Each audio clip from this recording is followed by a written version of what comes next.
Bom dia, um abraço. Às 7h38 nós estamos recebendo hoje, nesta manhã, o deputado federal Wander Loubet. Faz tempo que não visita o programa Tribuna Livre, é um prazer tê-lo aqui no Tribuna Livre nesta manhã, primeira vez no ano de 2020. E Brasília, deputado, como é que está o trabalho, principalmente quem é partido de oposição? Está conseguindo trabalhar, apresentar projetos e o mais importante, aprová-los? Bom dia. Bom dia, Marquinhos, bom dia a todos os ouvintes do Tribuna Livre, bom dia a todos os ouvintes da Rádio Capital 95 FM. É uma satisfação poder estar voltando aqui ao teu programa. E Brasília tá esse clima, né, Marquinhos? Eu acho que nós estamos sendo protagonista da pauta que tramita no Congresso. Acho que o ano passado foi um ano extremamente positivo. Embora essa pauta econômica ela é de interesse principalmente dos dois presidentes do Senado e da Câmara, do Rodrigo Maia, ele é um cara de mercado, e nós estamos nos organizando junto com os partidos de esquerda, essa frente, para se contrapor, principalmente aos exageros que a gente viu na reforma, enfrentamos na reforma trabalhista, na reforma da Previdência. E agora, este ano, está na pauta aí a reforma administrativa e a reforma tributária. Que o Mato Grosso do Sul, nós temos que estar muito atentos, sob pena da gente tomar um prejuízo muito grande, né?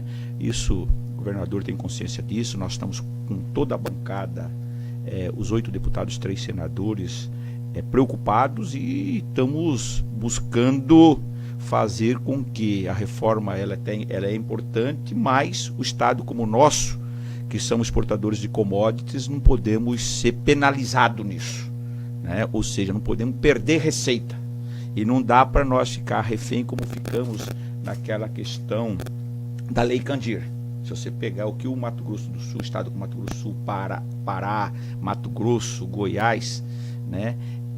O prejuízo que teve com a Lei Candir, ou seja, que o governo não repassou o que deveria ter repassado, não dá para nós ficarmos nos garantindo dessa forma.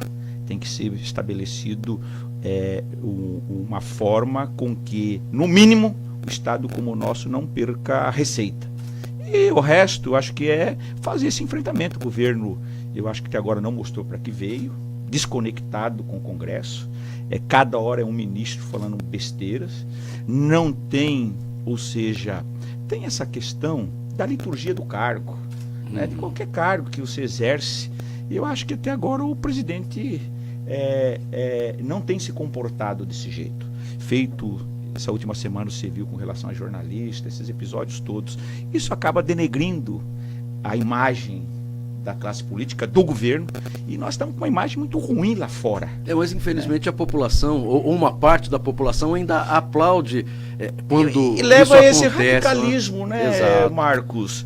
Claro que hoje, com essa questão das mídias sociais, de você interagir, de você se esconder atrás até de suas frustrações, às vezes, né? E você começa a falar um monte de coisa. Eu acho que a gente está tentando regulamentar isso aí cada vez mais, para evitar, porque isso permite acontecer o que aconteceu agora lá no Ceará, né? Passa a ter uma radicalização e perder-se o controle. Esse é o pior de tudo. Claro. Eu acho que a saída, eu acredito muito na democracia. Nós temos que lutarmos todos em defesa da democracia. Isso não tem cor partidária.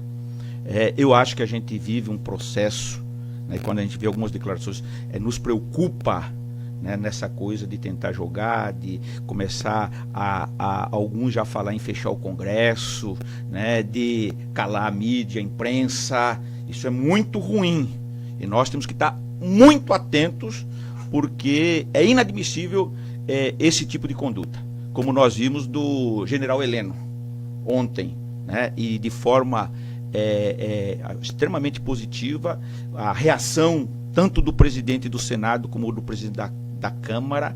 Foram duros e corretamente têm apoio, com certeza, de uma maioria muito ampla, ou de quase todos, do Congresso Nacional. Agora, e uma situação que coloca em xeque, inclusive, a classe política, quando se fala, olha, estão pressionando. E aí parece-me que quando fala estão pressionando, parece-me que querem dinheiro, né?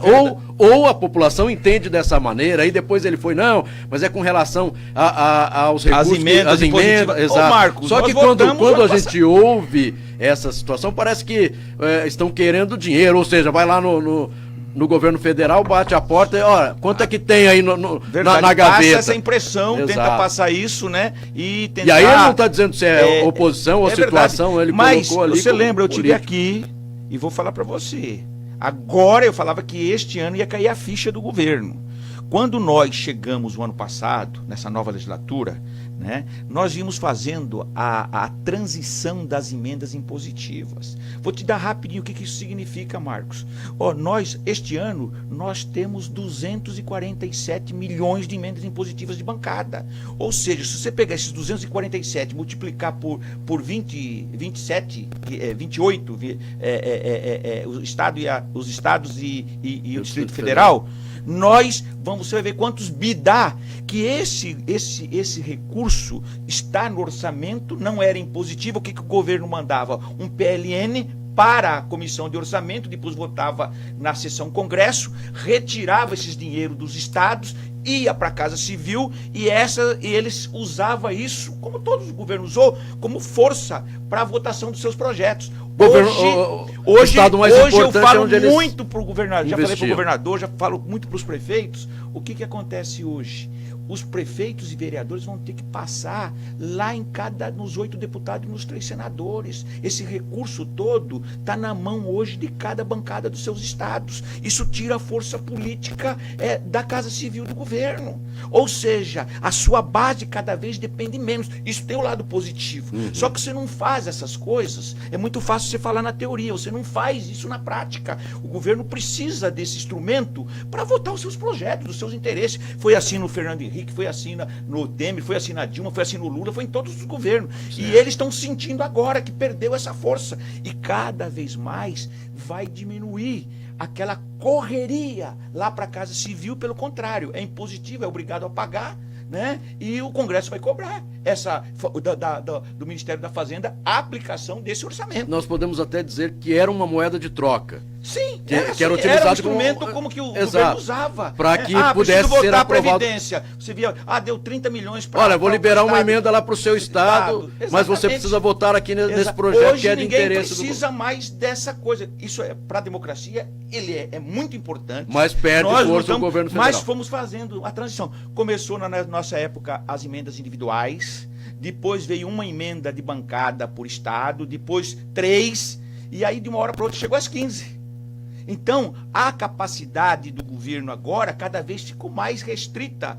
E o governo não tem muita habilidade na relação com a sua base. Não tem interlocução. Não tem interlocução. Essa agenda econômica, ela está andando porque há interesse do Rodrigo Maia e há interesse do presidente do Senado, né? Até porque são pessoas do mercado e que têm compromisso com alguns setores, né? Que o ajudaram de bancar essa agenda econômica.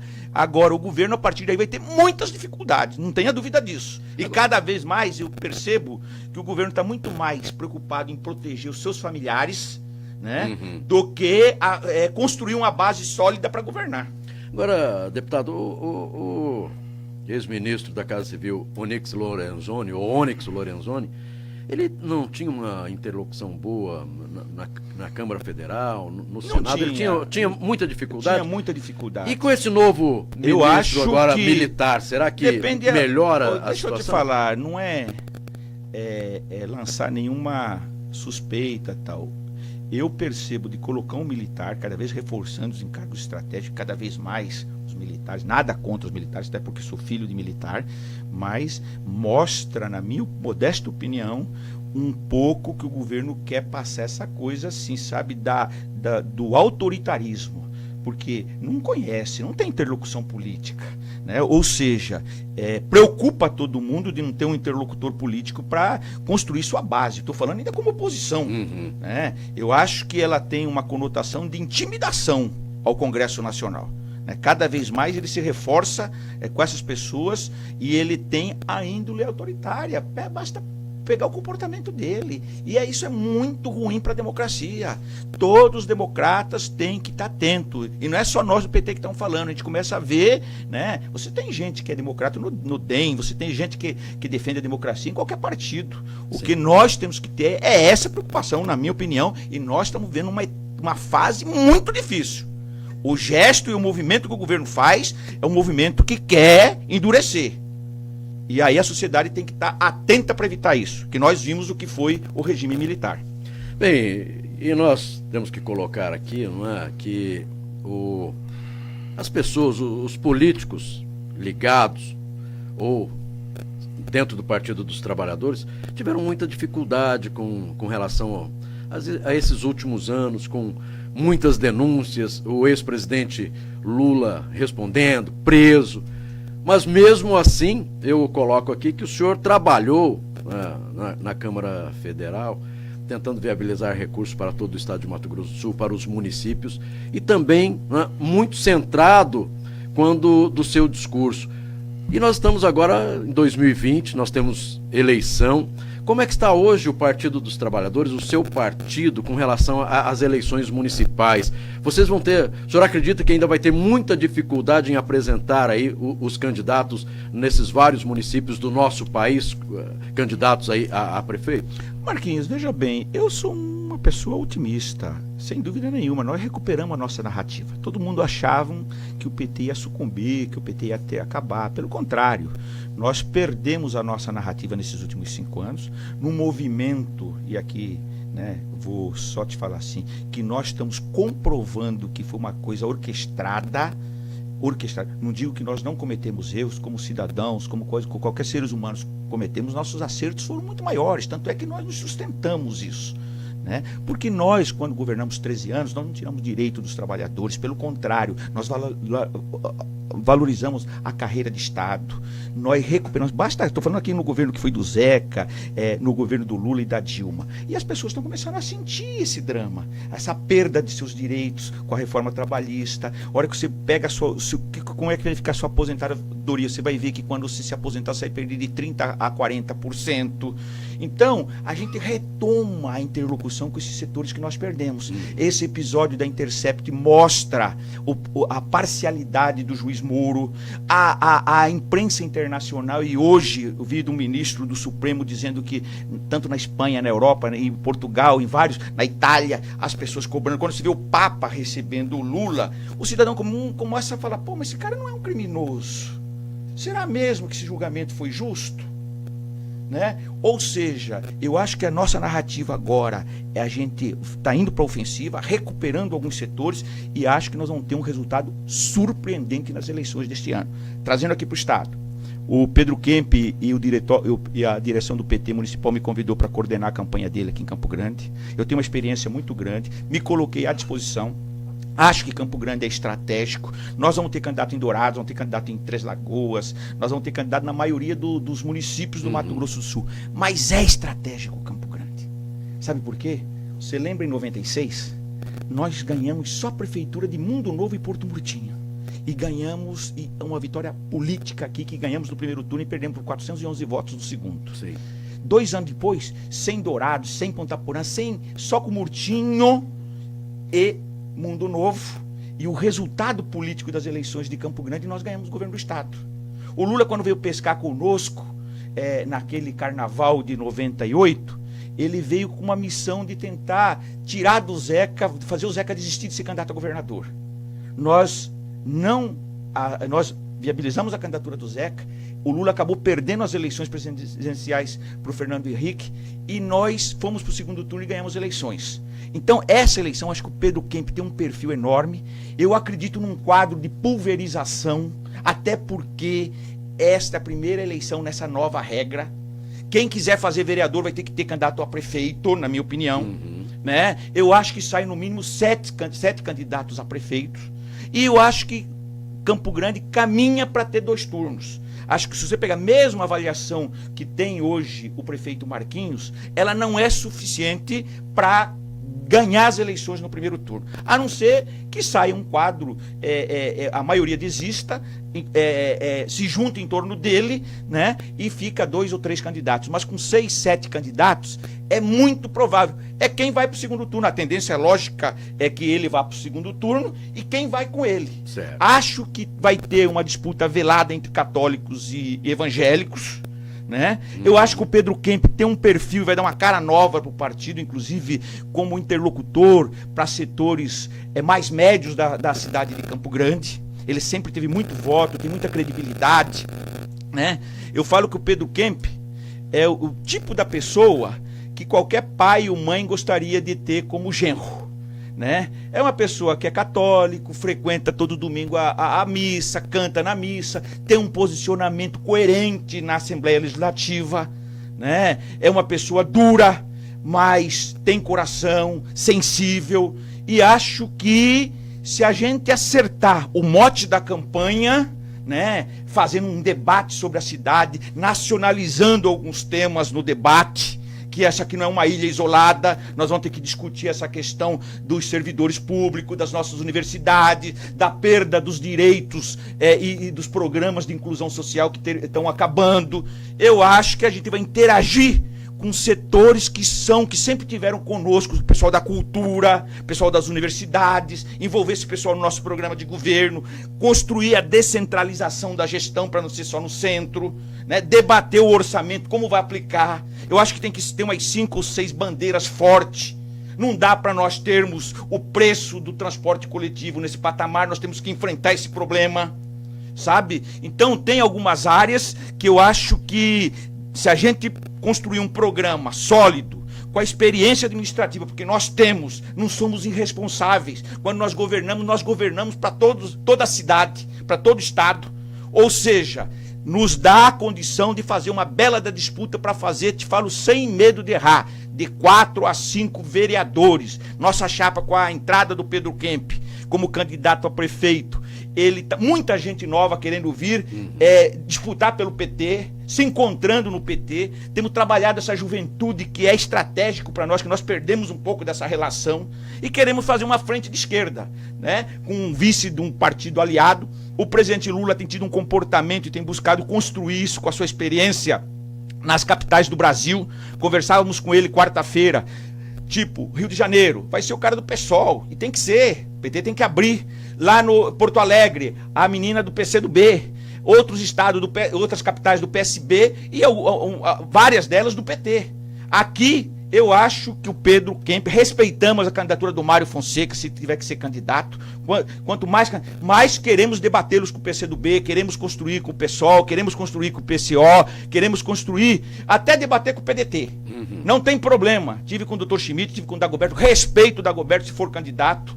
Sabe? O que nós temos que ter é levar essas eleições. Eu acho que é interessante fazer esse debate. E eu acho que é muito ruim quando as pessoas ganham no primeiro turno. Principalmente numa reeleição. Porque ele acaba não tendo compromisso com nada. Sabe assim, já é o segundo governo dele e você pode perceber, todas as reeleições a tendência é do cara fazer um pior governo que o primeiro. Serve aqui isso que eu estou falando aqui a nível de estado, como falo a nível se você pegar qualquer capital. Ou seja, nós estamos trabalhando, eu estou muito empolgado em construir. Eu adoro estratégia, Marquinhos, gosto, né? Tenho uma experiência muito, muito grande, até porque coordenei todas as campanhas do PT até eu virar deputado. Certo. Nunca fui vereador, nunca fui deputado estadual, acredito, né, numa estratégia, num programa, e acho que nós temos um belíssimo do candidato, que é o Pedro Kemp, que podem ter certeza, o Pedro não tem menos que 18%. O PT tem de preferência partidária com todos esses ataques. Pega uma pesquisa a nível nacional, ele tem a média aqui no estado e particularmente aqui em Campo Grande de 18%. Nós temos que buscar no primeiro turno esses 18% e construir com as outras candidaturas para ter. E aí quem for para o segundo turno vai tentar juntar aqueles que não foram. Então eu estou muito otimista, acredito na candidatura do Pedro. Temos debatido e tenho conversado muito com setores que não estão nem filiados do PT, da importância de ter as candidaturas a vereadores dessas corporações, dessas categorias, pelo PT. Tá aí o deputado Wander Loubet empolgado, otimista com a eleição agora em 2020. Claro que nós estamos falando da capital, mas também falou de outras cidades, interior, né? Claro, do interior, que o PT terá candidatura aí em várias cidades no estado de Mato Grosso do Sul. Deputado, muito obrigado pela sua presença aqui no programa Tribuna Livre. E o que nós podemos esperar de Brasília neste ano de 2020? O senhor acha que o governo federal vai mudar a maneira como ele se apresenta? Ou seja, nós tivemos também muitas mudanças já nos ministérios, né? O presidente com respostas ásperas, de repente conversando com a imprensa e também não dando a resposta. Eu acho que a população queria, principalmente quando o jornalista faz os seus questionamentos. Será que isso agora em 2020 tende a mudar? Marquinhos, deixa eu te falar uma coisa que é muito positiva. A gente mostrou uma maturidade muito grande no ano passado, a bancada toda, os 8 deputados, 3 senadores, independente de partido. Só para você ter uma ideia. Eu estou falando isso da eleição, ao mesmo tempo nós temos para este ano de emenda impositiva para Campo Grande 100 milhões e mais 147 com o governo do estado. Ou seja, mostra essa unidade que nós sempre tivemos. Isso independe hoje do governo central. Esses recursos vão ser 70 milhões para infraestrutura, 20 milhões para saúde e 10 milhões para agricultura familiar. Dinheiro carimbado que vai vir, e obrigatório, que é o que a gente vê nessa reação do general lá com relação a essa questão das emendas impositivas. Segundo, isso é maturidade, isso é olhar, independente da disputa política, o interesse da capital e do Mato Grosso do Sul. Segundo, eu acho que tanto a ministra Tereza como o ministro Mandetta têm ajudado muito o Mato Grosso do Sul. Claro que eles têm que olhar o Brasil todo, mas se você pegar, eu gosto muito de orçamento, de trabalhar orçamento, os recursos que no final do ano foram empenhados tanto para o estado como para os municípios, inclusive Campo Grande e os outros municípios, é acima da média dos anos anteriores. Certo. Só perdeu para a época que tinha o PAC, aqueles recursos todos que era de grandes programas. Mas com relação a emendas, com relação ao orçamento, o estado veio para o estado um recurso substancial, principalmente desses 2 ministérios, que é muito importante para o Mato Grosso do Sul. Eu, particularmente, tenho uma relação excepcional tanto com a ministra Tereza como com o ministro Mandetta. E isso, quando nós éramos governo, eles sabem que quando precisou, sempre eu fui um elo de interlocução com o governo. E agora a recíproca é verdadeira. Aquilo que eu preciso no governo, eu sempre... Os 2 ministérios tiveram aberto, né, levando o prefeito, levando as demandas, algumas coisas que estavam paradas. Então, eu quero aqui de público, né, manifestar e dizer essa relação institucional extremamente positiva na minha relação tanto com o ministro Mandetta como com a ministra Tereza. Muito obrigado ao deputado federal Vander Loubet, parabéns pelo trabalho, né? E é aquilo que a gente fala, independente de partido, o importante é trabalhar pelo estado de Mato Grosso do Sul e pelos seus municípios. Muito obrigado, viu, deputado? Um grande abraço, bom dia a todos vocês. Nós vamos encerrar o Tribuna Livre de hoje com os nossos parceiros patrocinadores, aí na sequência chega ele, Pedrinho Espino, e o programa Bom Dia Capital. Bom dia, Mato Grosso do Sul.